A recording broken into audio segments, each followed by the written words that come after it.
দীঘা ঘুরতে এলে সবার কাছে যেটি খোঁজ নিতে হবে সেটি হলো দীঘার হোটেল। এই ভিডিওতে আমরা আজকে তুলে ধরবো দীঘার বেশ কিছু নামি দামি হোটেলের সঙ্গে বাজেট হোটেল অর্থাৎ আপনার সাধ্যের মধ্যে সেরা হোটেল, সেই সঙ্গে সমুদ্রের তীরবর্তী হোটেলের সন্ধান দেব এবং কোন সময়ে আসলে সবথেকে বেশি লাভবান হবেন, কোন সময়ে আসলে হোটেলের দাম কম থাকে এবং বাজেটের মধ্যে হোটেল যেগুলো সেগুলো ঠিক কোন জায়গায় পাওয়া যাবে দীঘার, সব কিছু কিন্তু আজকের এই ভিডিওতে বিস্তারিতভাবে তুলে ধরা হবে। তো ভিডিওটি স্কিপ না করে আমাদের সঙ্গে দেখতে থাকুন। এটা হচ্ছে ফার্স্ট ফ্লোর, এই লনটায় আমরা আছি। এই ভিডিওতে আমরা আরও দেখাবো যে আমরা কোন হোটেলে ছিলাম, সেই হোটেলের রেট কেমন ছিল এবং কোন সময়ে গেলে আপনি দীঘায় সবথেকে বেশি লাভবান হবেন, প্রফিটেবল হবেন, সেটাও কিন্তু আজকের ভিডিওতে আমরা বিস্তারিতভাবে তুলে ধরবো।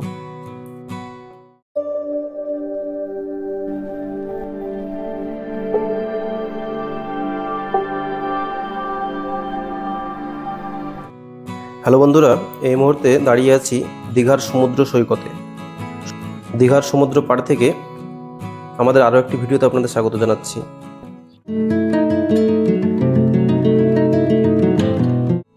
দীঘায় আসলে যেটা হয়, সকলেই খোঁজেন কিন্তু সমুদ্র সংলগ্ন হোটেল।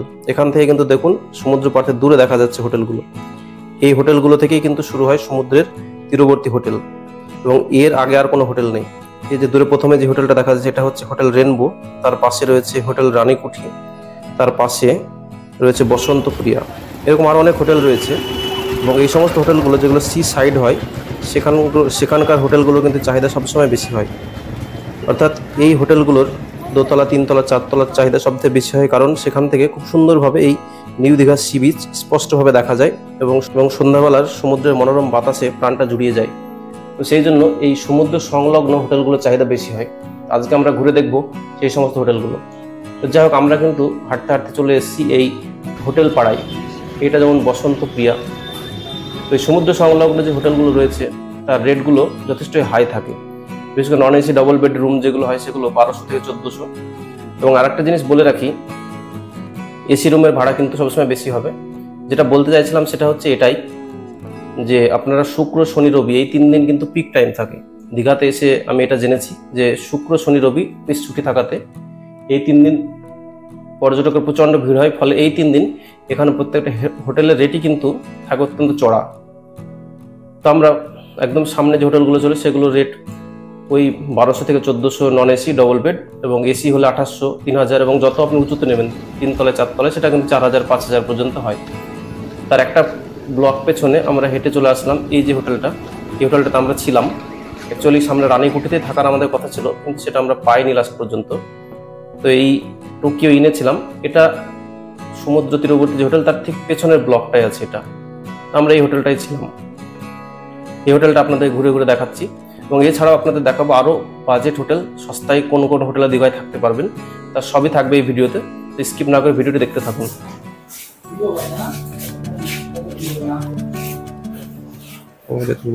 মাছের অ্যাকোয়ারিয়ামও রয়েছে এখানে। এটা হোটেলের রিসেপশন, এটা হোটেলের লন, এটা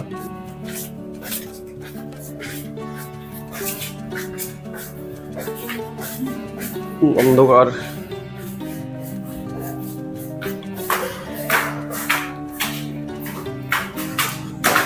আমরা আছি ফার্স্ট ফ্লোরে। এটা হচ্ছে ফার্স্ট ফ্লোর, এই লনটায় আমরা আছি। বেশ পরিষ্কার পরিচ্ছন্ন, পরিপাটি। টোটাল 4 তলা হোটেলটি আমরা আছি এর। এটা 205, আমরা আছি এই 206 নম্বর। এই রুমটিতে আমরা আছি 206, এই যে 206 হোটেল টোকিও ইন এর 206 নম্বর রুমে আমরা আছি। এই হচ্ছে হোটেল।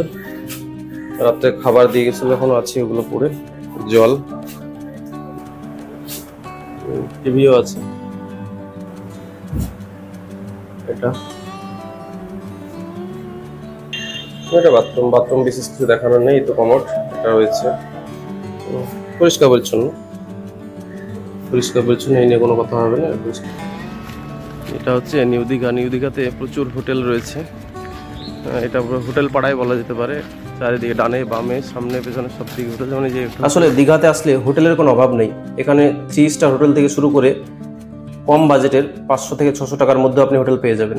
এই যে একটি এম প্লাজা হোটেল দেখছেন, এটি কিন্তু 3 স্টার হোটেল এবং এটা রেট কিন্তু এসি রুম 5000 এবং নন এসি রুম কিন্তু 1200, 1400, 2000 পর্যন্ত। এবং এটা পাশ দিয়ে কিন্তু আপনি আরও বেশ কিছু হাই প্রোফাইল হোটেল কিন্তু নিউ দীঘায় পেয়ে যাবেন, যেমন হোটেল আমার দীঘা, এটাও কিন্তু যথেষ্টই সেরকম হাই প্রোফাইল হোটেল। এখানেও এসি রুম মোটামুটি ওরকম 3000 থেকে 4000-এর মধ্যে এবং নন এসি রুম 1500 থেকে 1800-এর মধ্যে। অবশ্যই এই রেটগুলো কিন্তু ওঠানামা করে, বিশেষ করে শুক্র শনি রবি আসলে যে রেটে পাবেন, বাকি দিনগুলো সোম মঙ্গল বুধ বৃহস্পতি আসলে তার 75% বা 60% রেটে কিন্তু আপনি হোটেল পেয়ে যাবেন। সবটাই হচ্ছে ডিমান্ড এবং সাপ্লাইয়ের উপর নির্ভরশীল। এছাড়াও রয়েছে রূপসী বাংলা হোটেল, রূপসী বাংলা দেখে জীবনানন্দের কথা মনে পড়লো যে রূপসী বাংলা, সেই রূপসী বাংলা হোটেল এটাও কিন্তু যথেষ্টই ভালো হোটেল এবং এর ধার দিয়ে হেঁটে গেলে আপনি আরও অনেক হোটেল পাবেন। দীঘাতে অন্তত কয়েকশো হোটেল দেখতে পাবেন এবং শুধু এই হোটেলগুলো সি সাইডে নয়, এই হোটেলগুলো একটু পেছনে হবে, কিন্তু হোটেলগুলো যথেষ্টই ডিলাক্স ব্যাপারটা রয়েছে। এছাড়াও দীঘাতে রয়েছে বেশ কিছু উন্নত মানের 3 স্টার হোটেল, যেখানে সুইমিং পুল থেকে শুরু করে সব কিছুর ফেসিলিটি কিন্তু আপনি পাবেন। যেমন হোটেল কাঞ্চন, এটা রয়েছে হোটেল কাঞ্চন ইন্টারন্যাশনাল। এ ধরনের হোটেলগুলো যথেষ্টই কিন্তু উন্নত মানের হোটেল এবং ইদানিং দীঘাতে এসি হোটেলের চাহিদা সব থেকে বেশি, কারণ দীঘার যে গরম, সেই গরমে কিন্তু গ্রীষ্মকালে এসি হোটেলের চাহিদা, এসি রুমের চাহিদা সব থেকে বেশি। আপনি প্রত্যেকটা হোটেলে কিন্তু এসি এবং নন এসি 2 ধরনের রুমই কিন্তু পাবেন। এবং এখান থেকে আরেকটু পেছনে যেটা হেলিপ্যাড রোড বলছে, সেখানে গেলে কিন্তু আপনি 500 থেকে 600 টাকার মধ্যে নন এসি রুম পেয়ে যাবেন এবং 1000 টাকার মধ্যে পেয়ে যাবেন এসি রুম। অর্থাৎ সি সাইডে যে হোটেল সেগুলোর থেকে অলওয়েজ পেছনের হোটেলগুলোতে 500 থেকে 700 টাকা কমে কিন্তু আপনি পাবেন। কিন্তু শুক্র শনি রবি আসলে আপনার দাম হবে চড়া এবং অন্য সময়গুলো আসলে কিন্তু দাম কম হবে।